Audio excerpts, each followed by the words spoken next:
নমস্কার। আজকে এলাম লাইভে। কবি রবীন্দ্রনাথের সঙ্গে নির্মল কুমারী মহলানবিশের কথালাপ চলছে।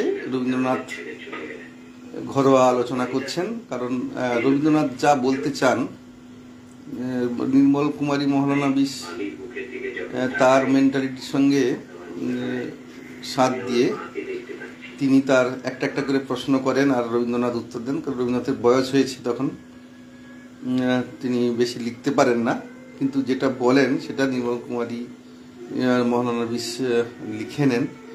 রবীন্দ্রনাথ তাই বলতে ভালোবাসেন, বয়সে ভারাক্রান্ত, আর এত লেখার চাপ সেই সময়, বিভিন্ন পত্রপত্রিকায় লেখা চাইছেন, বিভিন্ন সময় বিভিন্ন ঠাকুরবাড়ির ভারতী পত্রিকার জন্য লিখছেন।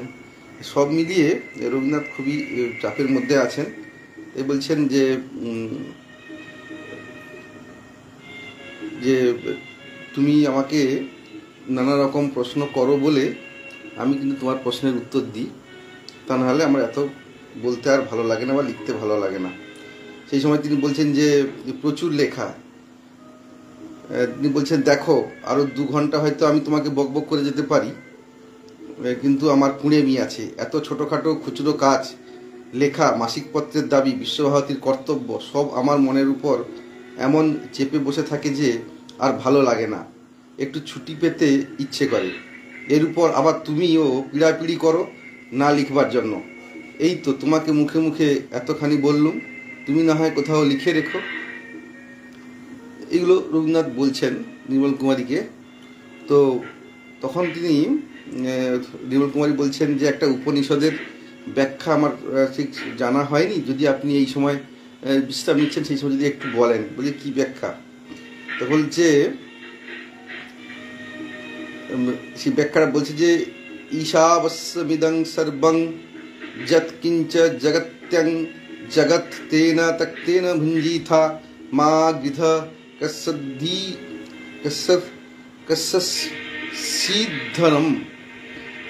সিদ্ধনম। হঠাৎ শুনেই শ্লোকটা কীরকম খাপছাড়া ঠেকে। ঈশ্বরের দ্বারা সমস্ত জগৎকে আচ্ছাদিত করো। রবীন্দ্রনাথ ব্যাখ্যা করছেন, ত্যাগের দ্বারা ভোগ করো, কারো ধনে লোভ করো না। এটা কি যথেষ্ট পরিষ্কার হলো? জিজ্ঞেস করছেন নির্মল কুমারীকে। সত্যি কথা বলতে কি, এই ব্যাখ্যাটা যখন আমি পড়ছিলাম আজ সকালে, আমি তারপরে 1 ঘন্টার মতো কোনো কথা বলতে পারিনি। আমি অবাক হয়ে গেছি যে এই ঋষিতুল্য এই মানুষটি, তার এই ব্যাখ্যা, অসাধারণ এই ব্যাখ্যা।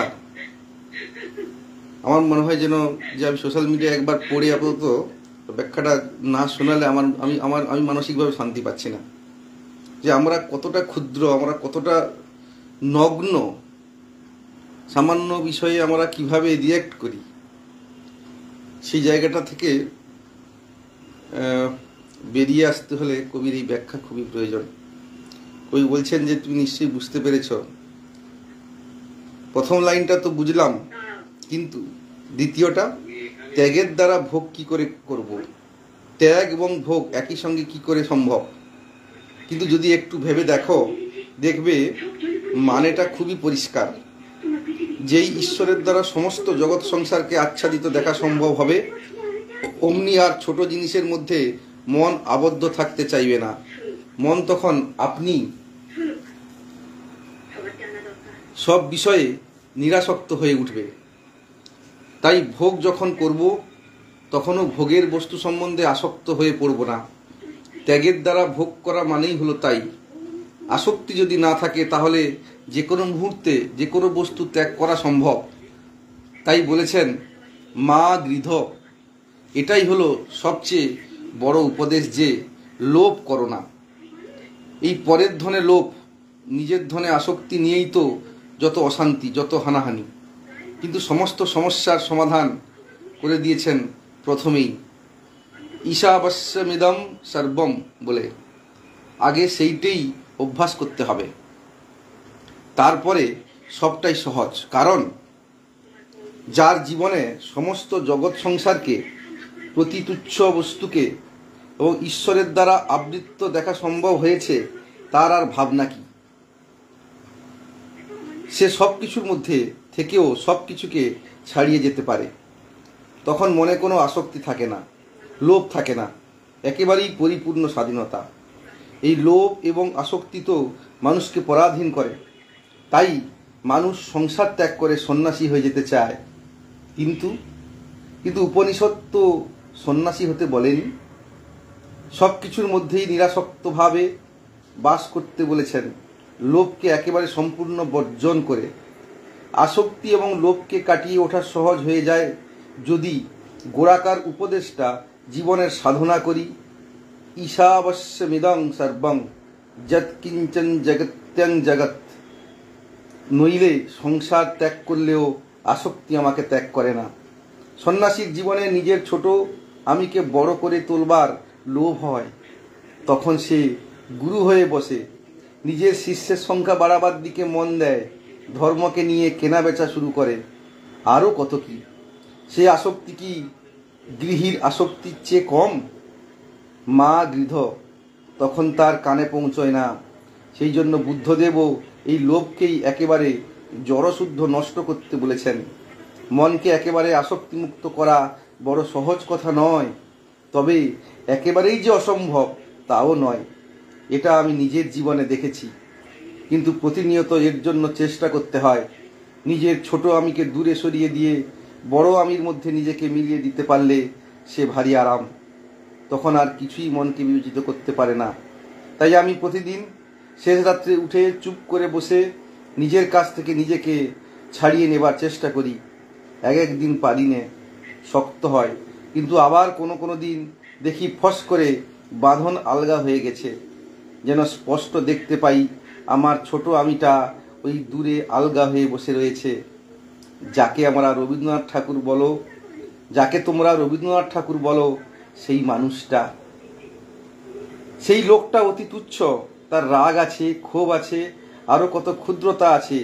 সে অতি সাধারণ একটা মানুষ। সংসারের ঘাত প্রতিঘাতে সে চঞ্চল হয়, কিন্তু তার সঙ্গে আমার কোনো সম্পর্ক নেই।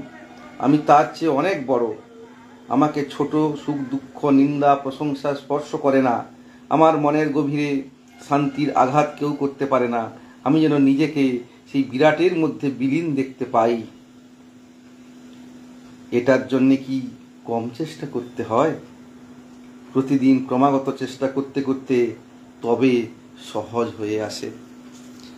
আমি এই জায়গাটা ভাগ না করে নিয়ে পারলাম না সকলের সঙ্গে, তার কারণ যে কবি কত সহজভাবে এই যে ঋষিতুল্য এই কবি তার জীবনের অনুভবকে এবং এই উপনিষদের এই বাণীর সঙ্গে কিভাবে সম্পৃক্ত করার চেষ্টা করেছেন। যে বৈরাগ্য সাধনে মুক্তি সে আমার নয়, এই যে বৈরাগ্য সাধন, যারা বৈরাগ্য নিয়ে চলে যাচ্ছে সংসার থেকে, বাবা মা ভাই বোন আত্মীয় স্বজনকে ছেড়ে দিয়ে সে তিনি নাকি বৃহত্তর কাজে দেশের সেবার জন্য যাচ্ছেন। আমি তো বলবো সবচেয়ে বড় সেবা এটা। সংসারের মধ্যে থেকে সংসারের মানুষের সুখ দুঃখের ভাগ নেওয়াটাই তো বড় সন্ন্যাস বলে আমি মনে করি ব্যক্তিগতভাবে। অর্থাৎ কবির এই উপনিষদের বাণীর ব্যাখ্যার সঙ্গে কবির এই কবিতার যে সম্পর্ক কোথাও যেন খুঁজে পাই। তাই আমি এটা ভাগ করে না নিয়ে পারলাম না। আমাদের এই ক্ষুদ্র আসক্তি, ক্ষুদ্র ভোগ আমাদেরকে কিভাবে মনুষ্যত্বের জায়গা থেকে দূরে সরিয়ে দিচ্ছে দিন দিন, এবং সেটাই দেখতে পাচ্ছি বেশি। রাস্তাঘাটে, হাটে বাজারে, মাঠে শুধু টাকা টাকা টাকা টাকা টাকা, আমার আমার আমার আমার আমার এই ছোট আমি আর এই টাকা অর্থ, এই নিয়েই মানুষের সারাদিন কর্মস্থানে হোক, হাটে বাজারে মাঠে, সব জায়গাতেই একই। রাজনীতি থেকে শুরু করে সমাজনীতি থেকে শুরু করে সব জায়গাতেই অর্থ। এই অর্থই আমাদের অনর্থের মূল হয়ে দাঁড়িয়েছে। তাই এই জায়গাটা আমি না পড়ে পারলাম না। এটি পড়ে শোনালাম 22 শ্রাবণ গ্রন্থ থেকে নির্মল কুমারী মহানবীশের লেখার কিছুটা অংশ। সকলকে ধন্যবাদ এবং শুভেচ্ছা। সকলে যেন আপনারা একটু মন দিয়ে শুনুন, দেখবেন যে জীবনে নিজেকে অনেকটা যদি এখান থেকে বেরিয়ে আসতে পারি, দেখবেন জীবনে অনেক বেশি মুক্তি এবং আনন্দ পাওয়া যায়। সেই কথা বলে আমি আমার